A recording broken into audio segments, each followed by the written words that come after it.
저는 최근에 서울대 최인철 교수님의 강의를 들은 적이 있는데요.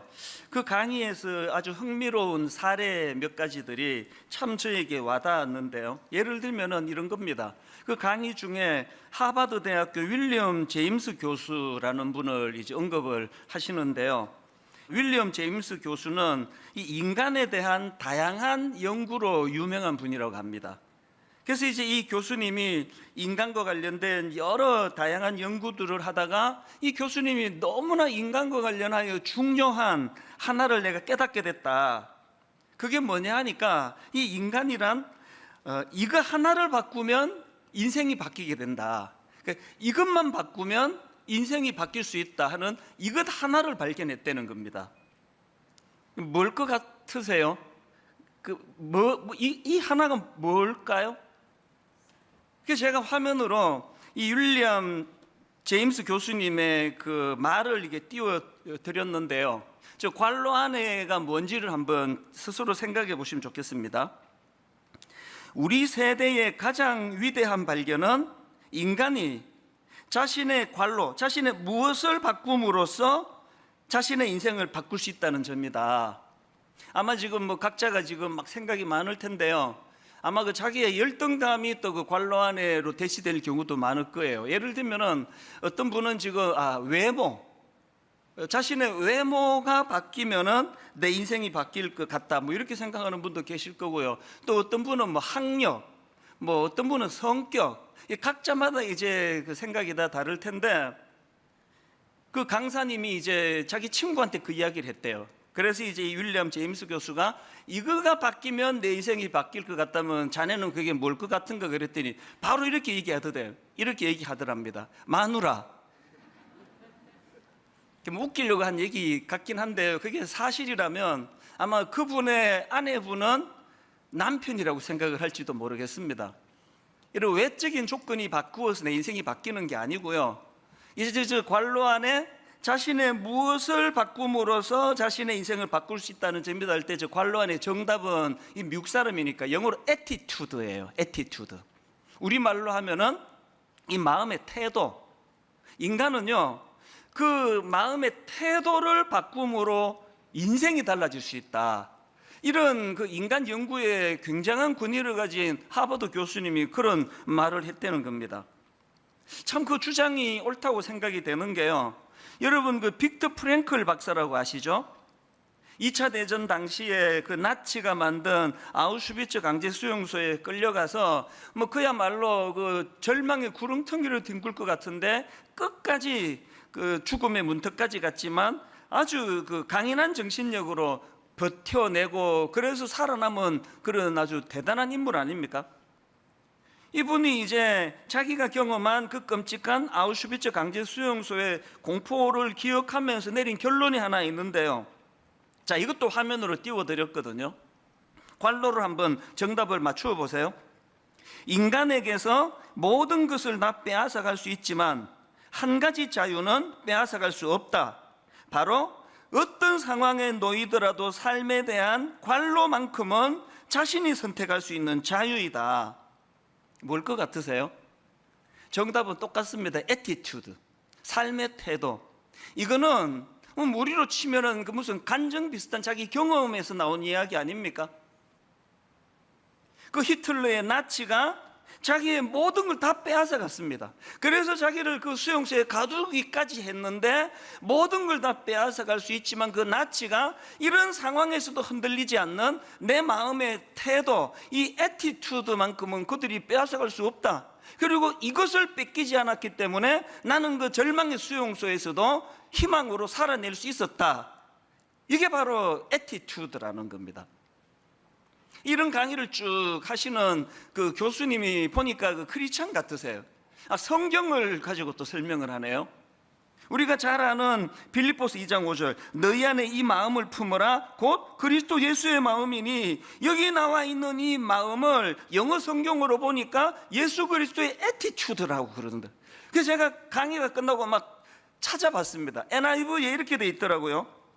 Your attitude should be the same as that of Christ Jesus. 우리말 그대로 이 NIV 말씀을 직역하자면 너의 이것이 예수님의 그것과 같아야 된다. 그 너의 이것이 attitude래, attitude.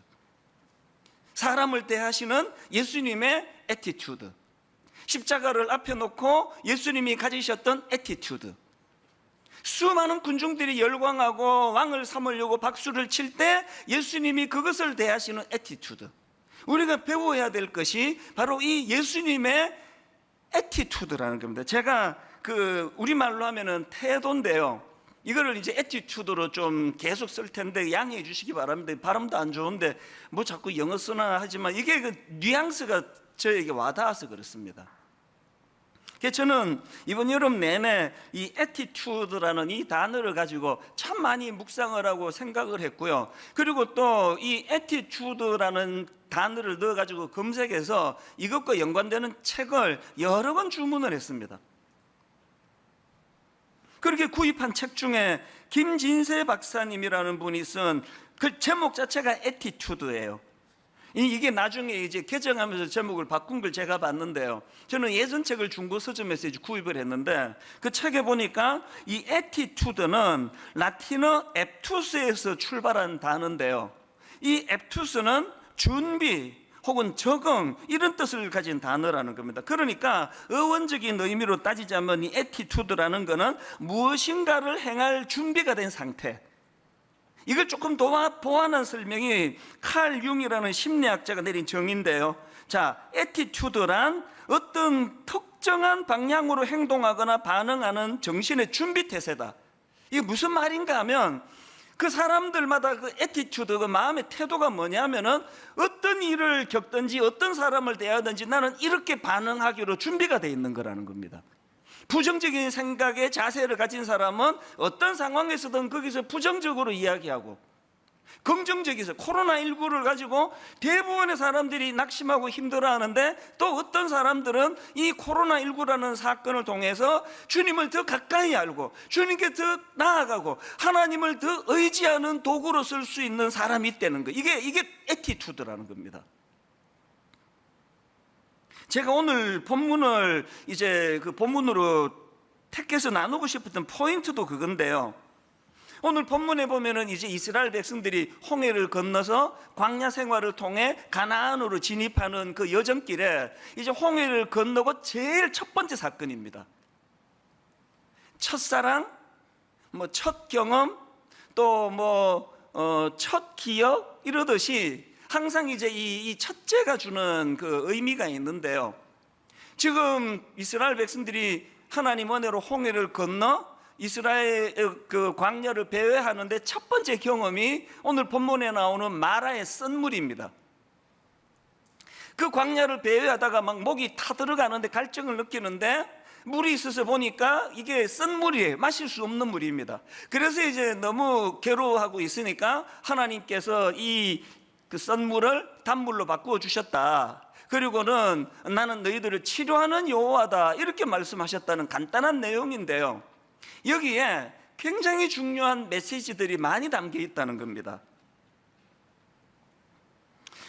이 마라의 썬물을 어떤 의미를 부여할 수 있느냐 하면 어떤 사람은 그 광야 생활 가운데 그 썬물을 단물로 바꾸시는 여호와 하나님이 이제 그것을 통해서 이 광야에 결핍된 수많은 여정길 가운데 나는 이것들을 이 결핍을 채워주는 전능자 하나님이다. 이 메시지를 던져주신 그런 의미를 갖고 있다. 이렇게 해석해도 맞고요. 그런가 하면 이제 하나님께서 그 썬물을 단물로 바꾸시고 나는 그 치료하는 여호와다. 그래서 우리 내면의 상처와 상함이 광야길 가운데 많이 생길 텐데 그럴 때 치료자 되시는 하나님을 의지해야 된다. 이런 메시지로 우리는 이거 해석할 수 있다. 그래도 맞는 얘기고요.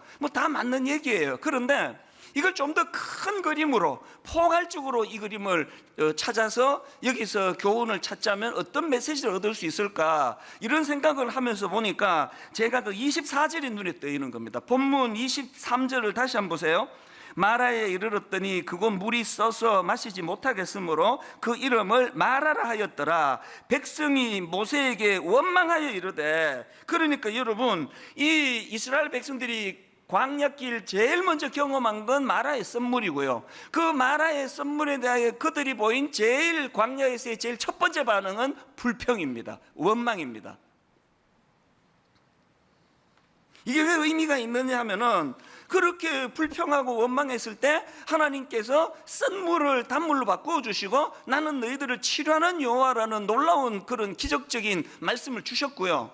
그리고 바로 그 사건 다음에 나오는 것이 되게 유명한 엘림 동산 이런 이야기 지금도 아마 그 고유명소로 많이 쓰는 것을 볼 수 있는데요. 엘림 이 물샘 열둘과 종려나무 이런 그루가 있는 풍성한 엘림. 지금도요 교회에서 무슨 이름을 지을 때는 우리처럼 가평 우리 마을 이렇게 촌스럽게 안 짓습니다. 엘림 동산. 이게 뭘 의미합니까? 풍성, 풍요. 저 이스라엘 백성들이 그 엘림을 경험한 겁니다. 그리고는 바로 그 다음 16장에서 그 내용을 다루는데요. 자, 1절과 2절을 보십시오. 이스라엘 자손의 온 회중이 엘림에서 떠나 엘림과 시내산 사이에 있는 신광야에 이르니 애굽에서 나온 후 첫째 달 15일이라 이스라엘 자손 온 회중이 그 광야에서 모세와 아론을 원망하여 치료하신 하나님, 그 썬물을 단물로 바꾸시는 능력의 하나님, 그리고 그들을 엘림으로 인도하시는 그 하나님의 능력을 지금 경험했는데 나오는 패턴은 똑같아요. 이스라엘 자손 온 회중이 그 광야에서 모세와 아론을 원망하여. 이것이 광야 생활 내내 보여주는 이스라엘 백성들의 삶의 그 패턴 아닙니까? 그래서 여러분, 아까 제가 애티튜드란 어떤 특정한 방향으로 행동하거나 반응하는 정신의 준비 상태다, 준비 태세다 이런 말씀을 드렸는데요. 지금 오랜 애굽에서의 노예 생활로 인해 가지고 그들에게 어떤 잘못된 애티튜드가 들어온 겁니까? 상황이 주어지면 불평하는 거예요. 상황이 주어지면 원망하는 거예요. 이런 노예 근성이 그들 안에 있는 이 상황이기 때문에 하나님께서는 그 광야에서 일어나는 모든 일들마다 그것을 해결해 주시는 과정에서 하나님을 통해 그들 안에 있는 이 잘못된 애티튜드, 잘못된 삶의 태도, 이걸 교정해 나가시기 원하는 곳이 광야라는 것입니다.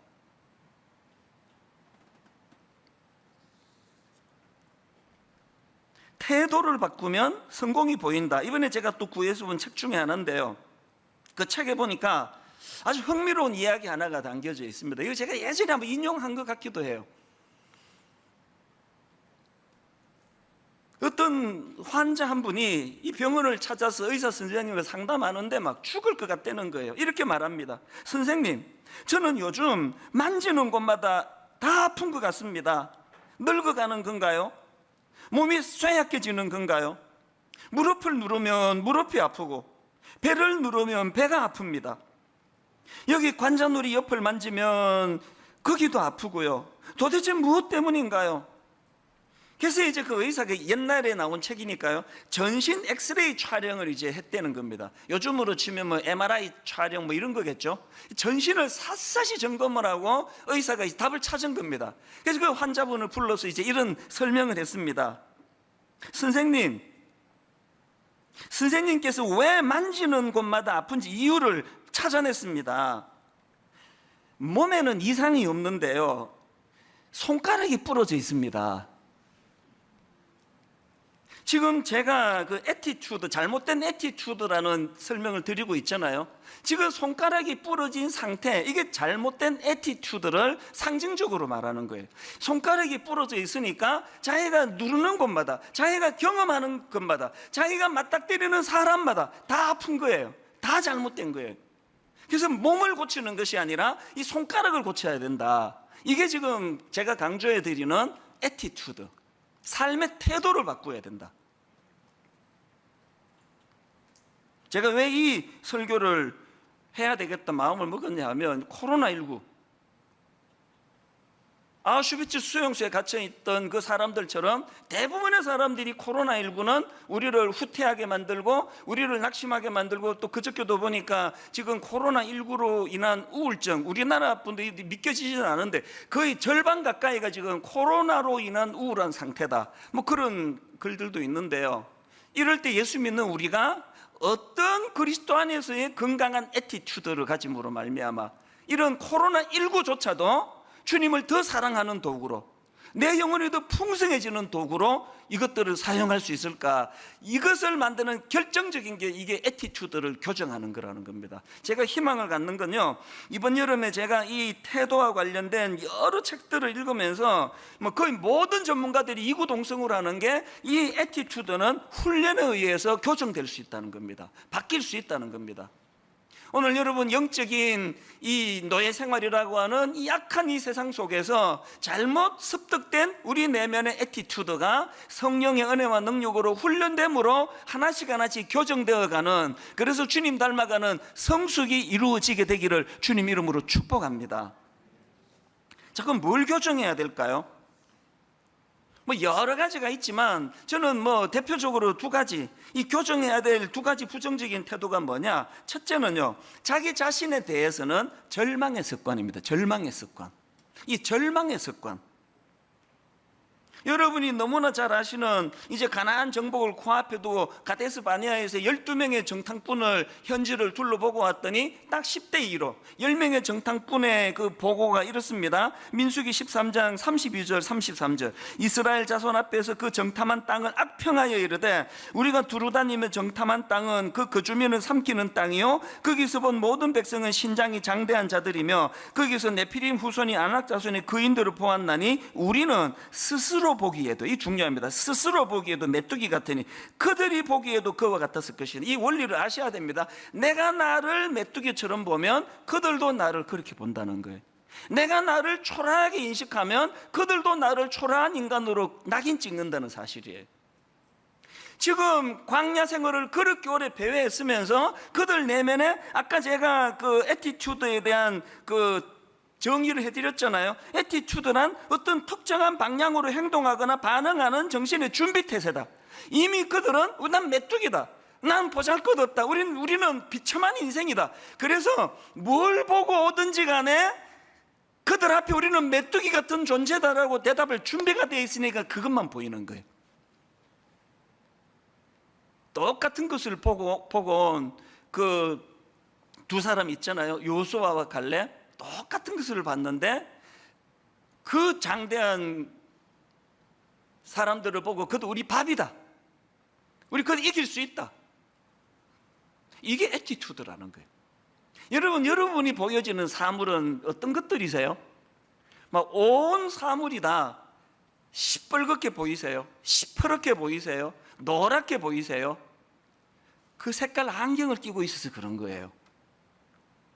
성령의 안경으로 바꾸게 되시기를 바랍니다. 안경을 바꾸시면 보는 바탕 색깔이 달라질 수 있다는 그 이야기거든요. 저는 이런 점에서 자기 자신에 대해서는 이 절망의 습관이라는 이 표현을 썼는데요. 여러분, 그 요한복음 5장에 보면은 예수님께서 38년 된 병자를 고쳐주시는 내용이 나오지 않습니까? 그런데 그 과정에서 예수님이 참 이상한 질문을, 뻔한 질문을 던지십니다. 요한복음 5장 6절, 예수께서 그 누운 것을 보시고 병이 벌써 오래된 줄 아시고 이르시되 네가 낫고자 하느냐? 한 3일 굶은 사람한테 배고프세요? 이렇게 물으면 그 실례 아닙니까? 38년 동안 너무너무 사모했지만 병을 고칠 수 없어 낙심해 있는 이분한테 주님이 네가 낫고자 하느냐? 왜 이런 당연한 뻔한 질문을 하셨을까? 그런데요, 저는 이 예수님의 질문의 의도를 이 환자의 답 속에서 찾습니다. 네가 낫고자 하느냐 물었더니 7절에 병자가 대답하되 주여 물이 움직일 때에 나를 못에 넣어주는 사람이 없어 내가 가는 동안에 다른 사람이 먼저 내려가나이다. 지금 예수님이 물은 거 네가 낫고자 하느냐예요. 그러면 이런 나쁜 습관이, 나쁜 애티튜드가 없는 사람이면 그도절미하고 네, 낫고 싶습니다, 그게 내 소원입니다, 그래야 되는 거 아닙니까? 이 38년 된 병자의 가슴 깊이 뿌리 내리고 있는 자신에 대한 절망의 습관이에요. 예수님은 이걸 물으셨는데 답은 저거예요. 왜? 아까 그 애티튜드 나왔잖아요. 뭐라고 묻든지 간에 자기 마음에는 세상에 대해서는 원망과 불평이고 자기 자신에 대한 비참한 절망이거든요. 이런 이유 때문에 내가 아직도 이러고 살고 있습니다.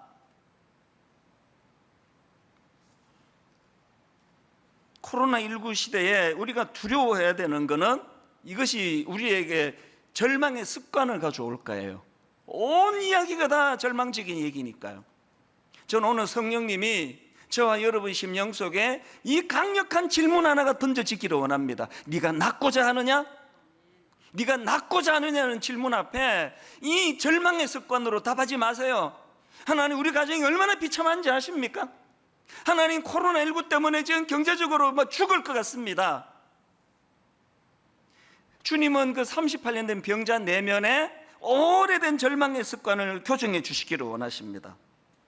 그런가 하면 두 번째로 우리가 교정해야 될 부정적인 태도가 하나 더 있는데요, 자기 자신에 대해서는 절망의 습관이라면 타인에 대해서는 원망의 습관입니다. 원망의 습관. 홍해를 건너자마자 마라의 선물에서 그들이 제일 먼저 보여준 게 그 타인에 대한 원망 아닙니까? 자, 출애굽기 15장 23절 24 본문 다시 한번 보세요. 마라에 이르렀더니 그곳 물이 써서 마시지 못하겠으므로 그 이름을 마라라 하였더라. 백성이 모세에게 원망하여 이르되, 이것이 아까 출애굽기 16장 1절 2절에서 이스라엘 자손 온 회중이 광야에서 모세와 아론을 원망하여로 그렇게 발전이 됐다 그랬고요. 그것이 광야 생활 내내, 그래서 민수기 14장 2절에 이제 10명의 정탐꾼이 우리는 그들을 못 이깁니다, 우리는 그들 앞에 메뚜기 같습니다 그랬더니 민수기 14장 2절 이스라엘 자손이 다 모세와 아론을 원망하며 이를 악물고 나 자신에 대하여 뿌리 깊은 이 절망의 습관, 어떤 상황에 맞닥뜨리든지 간에 나는 안 된다, 나는 초라한 인생이다, 나는 성공할 수 없다, 우리 가정은 회복이 어렵다, 이 절망의 습관이 절망의 습관. 타인에 대해서는 원망의 습관, 모든 타인은 원망의 대상. 이것들을 어떻게든 주님 앞에 주님 이름으로 이것들을 교정해 나가야지만 우리 안에 있는 어두움이 거두어지고 하나님이 주시는 밝음으로, 희망으로 회복이 될 수 있다는 겁니다. 이런 차원에서 저는요, 이 나쁜 태도, 이 나쁜 애티튜드, 이것들을 이제 바꾸어 나가는 훈련을 해 나가야 된다고 보는데요. 그래서 저는 이제 우리가 해 나가야 될 이 훈련의 의미를 가지고 이것들을 풀어 나가기를 원합니다. 우리가 이제 오늘 설교 제목도 그렇고 이 광야라는 거는 이 태도 바꾸기 훈련의 장소다 그랬는데, 이 태도 바꾸기 훈련이란 무슨 의미를 가지고 있는 건가, 두 가지로 정리를 해 드릴게요. 첫째로요, 태도 바꾸기 훈련이 뭐냐? 생각의 여백을 갖는 훈련입니다. 생각의 여백을 갖는 훈련. 이게 뭔지를 설명을 안 들으면 이 내용을 파악하기가 어려운데 설명을 해드릴게요. 아까 그 빅터 프랭클 박사 이야기 해드렸잖아요. 체인즐 교수님이 이 빅터 프랭클 박사님과 관련한 너무 중요한 컨셉 하나를 강의해서 저는 참 감사하게 생각합니다. 빅터 프랭클 박사가 주창한 그 개념 중에 자극과 반응 사이의 공간, 다시요, 자극과 반응 사이의 공간, 이런 개념을 설명하는데요. 이게 뭘 말하는가 하면은, 이 빅터 프랭클 박사가 아우슈비츠 강제 수용소에서 이제 관찰하면서 보니까 너무나 희한한 거예요. 똑같은 지금 그 절망적인 수용소에 갇혀 있는데 대부분이 사람이 그랬겠죠. 대부분의 사람들이 절망의 수용소에서 희망이란 찾을 수가 없으니까 인간성을 잃어버리고, 그리고는 이제 우울하고 자살하고 내버려둬도 그렇게 시들시들 인간성을 상실해 버리는데, 그런데 그 중에서 그런 절망적인 상황 속에서도 인간의 존엄을 절대로 놓치지 않고 어떤 경우에도 삶을 포기하지 않고 절망하지 않는 사람들이 있더라는 겁니다. 사실은 자기 자신도 그 중에 한 사람 아닙니까? 그 얘기 다 아시죠? 이 빅터 프랭클 박사가 인간의 존엄을 거기서 잃지 않기 위해 가지고 어디서 그 낡은 그 깨진 유리병 조각을 구해 가지고 아침마다 일어나 가지고 피가 터지도록 면도하는 장면. 내가 이 인간의 존엄을 잃지 않기 위하여, 이게 희망을 붙들기 위해서. 그래서 이분이 이제 그 질문한 게 뭐냐, 이 차이가 어디서 나오느냐는 거예요. 이 똑같은 절망의 그 수용소에서 왜 어떤 사람은 절망으로 죽어가고 인간의 존엄을 다 잃어버리는데 왜 어떤 사람은 이렇게 존엄을 잃지 않고 희망을 잃지 않는가. 거기서 발견한 게 바로 자극과 반응 사이의 공간이라는 겁니다. 여러분이 자극과 반응 사이의 공간이라는 개념이 뭐냐 하면은요, 사람들은 자기 삶에 어떤 자극이 오면 바로 반응하는 게 아니라 그 자극에 대하여 먼저 생각을 한 후에 반응한다는 겁니다. 그래서 이제 그 자극과 반응 사이의 이 공간, 그 생각의 공간이 얼마나 깊고 얼마나 넓었냐에 따라서 이후의 행동이 결정이 되더라는 겁니다. 신앙생활이 왜 중요한지 아세요? 우리 묵상하잖아요. 우리 큐티 하잖아요. 기도하잖아요. 이게 전부 자극과 반응 사이의 공간입니다. 어떤 일을 우리는 맞닥뜨리든지 간에 하나님 앞에서 우리는 묵상을 통해, 기도를 통해 이 공간을 확보하는 거예요.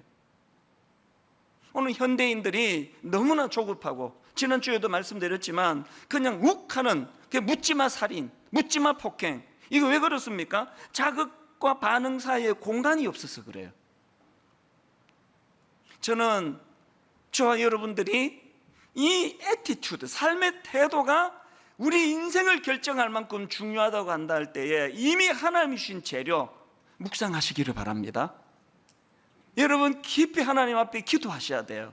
그래서 이 공간을 확보하셔야 됩니다. 그리고 그 공간 안에서 히브리서 3장 1절, 그러므로 함께 하늘의 부르심을 받은 거룩한 형제들아, 우리가 믿는 도리의 사도시며 대제사장이신 예수를 깊이 생각하라. 또 히브리서 12장 2절, 믿음의 주요 또 온전하게 하시는 이인 예수를 바라보자. 여러분, 이렇게 가슴 아픈, 또 나를 힘들게 하는 코로나19를 유시한, 너무나 사람에게, 너무나 환경에게 상처를 받기 쉬운 현대인들에게 있어서 자극과 반응 사이에 이 공간, 하나님을 묵상하고, 그래서 아까 너희 속에 이 마음을 품으라고 예수 그리스도의 마음이라 할 때 이 예수 그리스도의 마음이 애티튜드라고 그랬듯이, 주님이라면 어떻게 생각하셨을까? 주님이라면 어떻게 반응하실까? 이 일을 너무나 잘한 인물이 사도 바울 아닙니까? 감옥에서 썼다고 하는 빌립보서 4장 4절에서 주 안에서 항상 기뻐하라, 내가 다시 말하노니 기뻐하라, 이거 엄청난 긍정적인 애티튜드 아닙니까 이게? 아니, 감옥에서 이런 기쁨을 노래할 수 있는 거, 이게 굉장히 긍정적인 태도 아닙니까? 근데 사도 바울에게 이런 긍정적인 애티튜드가 어떻게 만들어졌느냐? 바로 그 다음 6절 7절에 답이 나와 있습니다. 보세요. 아무것도 염려하지 말고 다만 모든 일에 기도와 간구로, 다시요, 아무것도 염려하지 말고 다만 모든 일에 기도와 간구로, 그리고 너희 구할 것을 무엇으로? 감사함으로 하나님께 아뢰라. 그리하면 모든 지각에 뛰어난 하나님의 평강이, 그리하면 모든 지각에 뛰어난 하나님의 평강이 그리스도 예수 안에서 너희 마음과 생각을 지키시리라. 대답해 보세요. 사도 바울은 지금 자극과 반응 사이에 공간이 있습니까, 없습니까? 자극과 반응 사이에 확보된 공간 안에 예수 그리스도를 묵상하고, 여기서 우리가 깨달아야 되는 게 뭐냐? 여러분, 이 기도는요, 우리의 부정적인 생각을 교정하는, 우리의 부정적인 태도를 교정하는 하나님의 도구라는 사실이에요. 그런가 하면 두 번째로 태도 바꾸기 훈련이라는 게 뭐냐? 미래지향적인 목표 갖기 훈련입니다. 미래지향적인 목표. 이스라엘 백성들이 가진 치명적인 잘못된 애티튜드는 끊임없이 과거지향적이에요. 그 출애굽기 한번 읽어보세요. 막 틈만 나면은 과거로 돌아가자예요. 틈만 나면은 애굽으로 돌아가자예요. 민수기 14장 2절부터 4절도 보십시오. 이스라엘 자손이 다 모세와 아론을 원망하며 온 회중이 그들에게 이르되, 우리가, 그 다음 보세요, 우리가 애굽 땅에서 죽었거나 이 광야에서 죽었으면 좋았을 것을 지금 과거 얘기를 하고 있습니다. 그 다음 3절, 어찌하여 여호와가 우리를 그 땅으로 인도하여 칼에 쓰러지게 하려 하는가? 우리 처자가 사로잡히리니 애굽으로 돌아가는 것이 낫지 아니하랴. 그래서 결론 4절, 이에 서로 말하되 우리가 한 지휘관을 세우고 애굽으로 돌아가자. 제가 코로나19가 여러분을 생각하면서 두려운 게 이거예요. 오늘 그렇게 믿음 좋아 보이는 어떤 분에게 있어서 코로나19 때문에 교회당 가서 예배를 드리지 못하는 게 조금 길어짐으로 말미암아 우리가 애굽으로 돌아가자, 하나님 알던 이정으로 돌아가자. 오늘 우리가 하나님 앞에 이 애티튜드, 이게 내 인생을 결정한다고 한다면 하나님 오늘 이 상황들이 재료가 되어서 미래지향적인 인물이 되기를 원합니다. 그래서 여러분 지금과 같은 때는요, 빌립보서 3장 13절 14절을 묵상하셔야 됩니다. 형제들아, 나는 아직 내가 잡은 줄 여기지 아니하고 오직 한 일, 즉 뒤에 있는 것은 잊어버리고 앞에 있는 것을 잡으려고 표대를 향하여 그리스도 예수 안에서 하나님이 위에서 부르신 부름의 상을 위하여 달려가노라. 세 번역으로 14절 끝부분을 보니까 목표점을 바라보고 달려가고 있습니다. 한 2주 전서부터 제 마음에 막 춤을 추면서 상상하는 게 하나 있습니다. 그랬더니 그저께부터 또 막 뉴스가 더 저를 자극을 시키는데요. 뭐냐 하니까 요즘에 저는 이제 새벽에 말씀 묵상을 막 머리에 집어넣고 1시간 한 20분 정도 빠른 걸음으로 한 10,000보씩 걷거든요.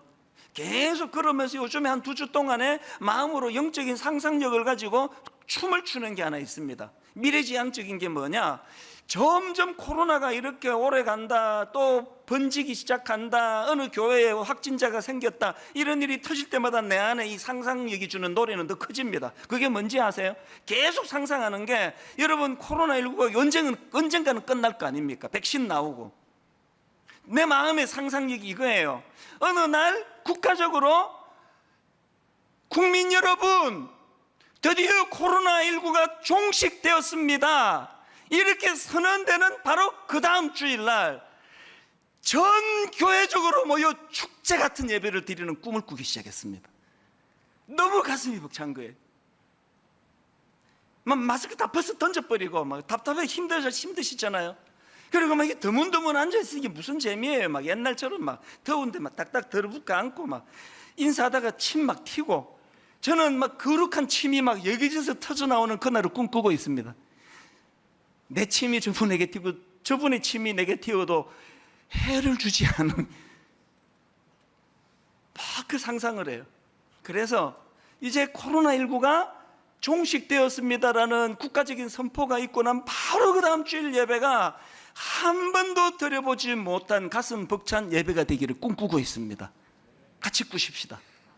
마음껏 내 교회로 달려갈 수 있고, 누구에게도 주저하지 않고 무슨 이야기든 침튀가면서 할 수 있고, 껴안아줄 수 있고, 축복할 수 있고, 눈물을 닦아줄 수 있고, 한 2주 동안에 제 마음에 너무너무 기쁨을 줍니다. 아침에 저는요, 여름이 너무 좋거든요. 딱 하나라 그래, 이유 2가지라 그랬는데 수박은 원래 맛이 없어가지고 별로 기대가 안 되고요.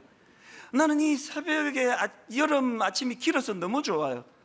이제 그 하지를 중심으로 요즘에 해가 조금씩 이제 짧아지는 게 너무 아까워요. 지금 그 이른 새벽에 막 빠르게 걸으면서 꿈을 꾸는 겁니다. 상상하는 겁니다. 표대를 향하여. 아까 일부 시간에요, 아침 7시 예배 아닙니까? 성도님들하고 이제 설교 말미로 이 찬양을 부르는데요, 주님 다시 오실 때까지 나는 이 길을 가리라. 현실은 너무 좁은 문입니다. 현실은 너무 좁은 길입니다. 십자가 져야 됩니다. 그런데 우리가 꾸는 꿈, 나의 가는 이 길 끝에서 나는 주님을 보리라. 주님 다시 오실 때까지 나는 일어나 달려가리라. 아까 일부 시간에 이 찬양을 부르는데요, 막 하나님이 은혜를 주셨는지 마스크 쓰고 막 이렇게 막 드문드문 앉아 계시는 분이 막 눈물로 이 찬양을 부르는데 막 너무 가슴이 뜨거워지는 겁니다. 결론을 이렇게 맺기를 원합니다. 이것도 최근에 제가 구입한 책에서 나온 시인데요, 태도를 바꾸면 성공이 보인다. 이 시 읽어드리고 오늘 말씀을 정말 가슴 벅차게 마무리하기를 원합니다. 내용을 화면으로 올려드렸습니다. 이 배는 동쪽으로, 저 배는 서쪽으로 갈세. 똑같은 바람이 불어오느나, 그러나 배가 어디로 가는지는 바람이 아니라, 그러나 배가 어디로 가는지는 바람이 아니라 돛의 방향에 달렸나니, 인생의 항로에 폭풍이 몰려와도 우리의 갈 곳을 결정하는 이는 우리 마음의 방향임에 폭풍이나 삶의 싸움이 아니어라. 오늘 여러분, 너무너무 기대감을 가지고 가정을 출발했다가 그 상대방에게 상상할 수 없는 아픔을 경험하신 분, 꿈을 가지고 시작한 그 사업에 폭풍이 몰려와 어려움에 빠져 계시는 분, 건강을 다치신 분, 배가 어디로 가는지는 바람이 아니라 돛의 방향에 달렸나니, 성령님이 주시는 예수 그리스도를 닮은 태도를 회복하심으로 말미암아 모든 전문가들이 얘기하잖아요. 환경이 아니라 그 환경을 대하는 그 사람의 애티튜드, 그 사람의 태도가 그 사람의 행복을 결정한다.